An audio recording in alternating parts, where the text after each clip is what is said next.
What if I told you that some of the richest YouTubers don't make most of their money from YouTube? It sounds impossible. After all, every time you watch a video, ads appear. So naturally, people assume that's where the millions come from. But that's one of the biggest myths on the internet. In reality, for many successful creators, YouTube ads are just the beginning. Think about Mr. Beast. Millions of people know him for giving away cars, private islands, and even entire houses. But his business isn't built on AdSense alone. He's expanded into companies like Feastables, his chocolate brand, and Lunchly, while also earning from sponsorships, merchandise, licensing, and other ventures connected to his audience. The YouTube channel became the engine that helped grow multiple businesses. The same pattern appears again and again. Marques Brownlee, better known as MKBHD, built one of the world's most trusted technology channels. But today, his business extends far beyond YouTube videos through podcasts, merchandise, branded partnerships, and his consumer technology app, Panels. Then there's Ali Abdul. He started by sharing productivity and study videos. Over time, he expanded into books, courses, newsletters, sponsorships, and software investments. His YouTube audience became the foundation for an entire business ecosystem. Notice what's happening. These creators aren't just making videos. They're building brands. Imagine opening a coffee shop. Selling coffee makes money. But now imagine that same coffee shop also sells mugs, coffee beans, subscriptions, gift cards, and franchises. Suddenly, coffee isn't your only source of income anymore. That's exactly how many successful YouTubers think. The videos attract attention. But the real business begins after the viewer clicks. And that's why two creators with the exact same number of subscribers can earn completely different amounts of money. Because subscriber count isn't the business. Attention is. In this documentary, we're going behind the scenes to uncover how YouTubers actually become millionaires. And the first surprise might change the way you look at every channel you watch. Because ads are only the first chapter of the story. AdSense, the income everyone talks about. Let's start with the income stream everyone knows, YouTube AdSense. Every time you watch a video and an advertisement plays before or during it, advertisers pay Google to show that ad. YouTube then shares a portion of that advertising revenue with eligible creators in the YouTube Partner Program. But here's what surprises most people. 1 million views does not equal $1 million. Or even one fixed paycheck. In fact, two videos with the exact same number of views can earn completely different amounts of money. Why? Because advertisers don't pay for views. They pay to reach specific audiences. Imagine two creators. One uploads funny cat videos. The other makes videos about investing, business, or software. Both receive 1 million views. The finance creator may earn significantly more advertising revenue because banks, investment platforms, insurance companies, and software businesses often pay higher advertising rates to reach potential customers. Meanwhile, entertainment content often attracts lower-paying advertisers. That's why YouTubers don't focus only on getting views. They also pay attention to who is watching. Then there's another important factor. Not every viewer even sees an advertisement. Some people use premium subscriptions. Others use ad blockers. Some advertisers skip certain countries or audiences. And different seasons of the year affect advertising demand. For example, during the holiday shopping season, many companies increase their advertising budgets to promote products, often making the final months of the year more profitable for many creators than the beginning of the year. This is why experienced YouTubers rarely predict their income based only on view counts. Instead, they think like business owners. They ask, who is my audience? What value do I provide? Which advertisers want to reach these viewers? Take Graham Stephan as an example. His channel focuses on personal finance, investing, and real estate. Because advertisers in those industries often compete for financially engaged audiences, finance channels have historically been among the higher-paying niches on YouTube. But here's the biggest lesson. Even creators earning substantial income from AdSense know something important. Advertising revenue is controlled by YouTube. Policies can change. Advertiser demand can change. The algorithm can change. That's why the smartest creators never build their entire business around AdSense alone. Instead, they use YouTube to build something far more valuable, an audience that trusts them. Because once you have trust, you can build income streams that are often much larger than advertising itself. And that's exactly where many YouTube millionaires make the majority of their money. Sponsorships, where the real money begins. Now we arrive at the income stream that changes everything. Sponsorships. For many successful YouTubers, this is where the real money begins. Think about it. A company launches a new product. Instead of showing random TV commercials, they pay a creator whose audience already trusts their recommendations. That's why brands spend billions of dollars every year on influencer marketing. They're not just buying views, they're buying trust. Imagine two YouTubers. One has 10 million subscribers, but very little engagement. The other has 500,000 subscribers. Yet every video gets hundreds of thousands of views and thousands of genuine comments. Which creator is more valuable to a brand? Very often, the second one. Because engaged audiences are more likely to buy. That's why subscriber count isn't everything. Audience quality matters even more. Take MKBHD, for example.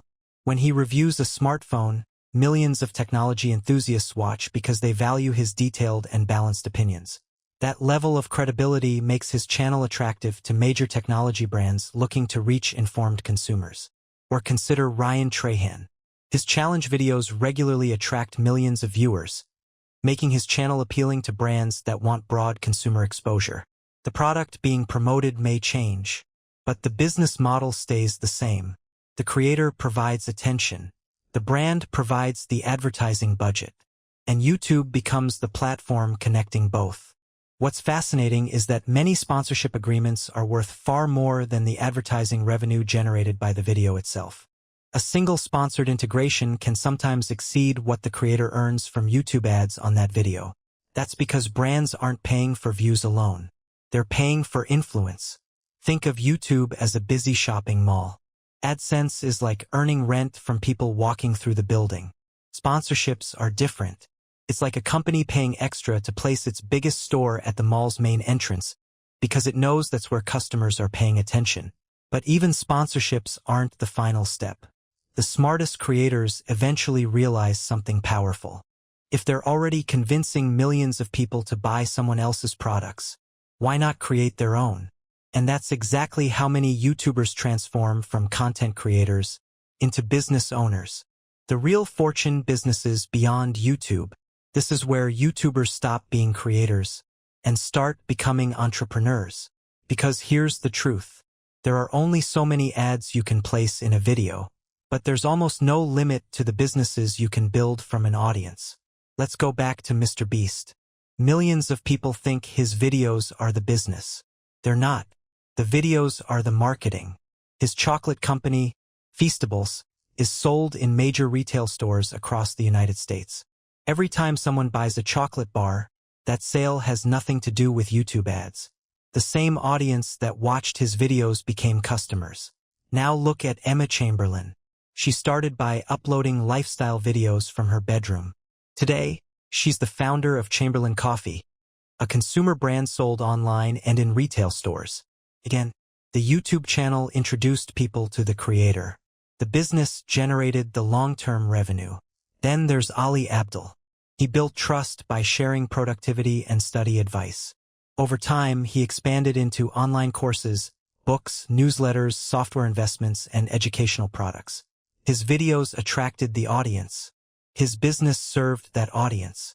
Notice the pattern. The biggest creators don't ask, "How can I get more views?" They ask, "What problem can I solve for my audience?" Once they know the answer, they build products around it. Technology creators launch apps. Fitness creators launch supplements. Chefs publish cookbooks. Finance creators create investing tools or educational products. Artists sell digital assets. The audience stays the same, but the business becomes much larger than YouTube itself. Think of YouTube like the entrance to a giant shopping mall. Millions of people walk through those doors every day. Most creators are satisfied earning a small amount from advertisements placed at the entrance. But the smartest creators build entire stores inside the mall. Some even build multiple stores. The videos bring people in. The businesses create lasting wealth. And that's why many of today's biggest YouTube millionaires aren't just earning money on YouTube anymore. They're using YouTube to build companies that can continue growing, even if they upload fewer videos. The millionaire formula. So, how do YouTubers actually become millionaires? It's probably not the answer you expected. They don't become rich because they upload videos. They become rich because they turn attention into assets. Think about the biggest names on YouTube. Mr. Beast didn't stop at videos. He built consumer brands. MKBHD didn't rely only on AdSense. He expanded into podcasts, apps, merchandise, and long-term brand partnerships. Ali Abdaal built courses, books, newsletters, and invested in startups. Different creators, different niches, but exactly the same strategy. They used YouTube to build trust. Then they transformed that trust into businesses. Here's something fascinating. A traditional business spends millions of dollars trying to get customers. A successful YouTuber does the opposite. They build an audience first, then launch products to people who already know and trust them. It's one of the lowest customer acquisition cost business models ever created. Imagine opening a clothing company tomorrow. With no audience, you would have to spend heavily on advertising just to make your first sale. Now imagine you already have 5 million loyal subscribers who have watched your content for years. Launching a product becomes dramatically easier because millions of potential customers already know who you are. That's why YouTube isn't just a video platform. It's a business-building platform. Every upload builds more than views. It builds reputation, brand recognition, trust, and relationships with an audience. Those assets can become far more valuable than the ad revenue from the videos themselves. Of course, none of this happens overnight. The biggest creators spent years uploading consistently before their businesses reached massive scale. What looks like overnight success is usually the result of thousands of hours creating content long before most people noticed. And perhaps that's the biggest lesson of all. The world's most successful YouTubers aren't simply creating videos. They're building media companies. Every video is a marketing campaign. Every subscriber is a potential long-term customer. Every view is an opportunity to build trust. And every business they launch becomes another engine of wealth. Because in today's digital economy, the most valuable product on YouTube isn't the video. It's the audience that chooses to come back for the next one.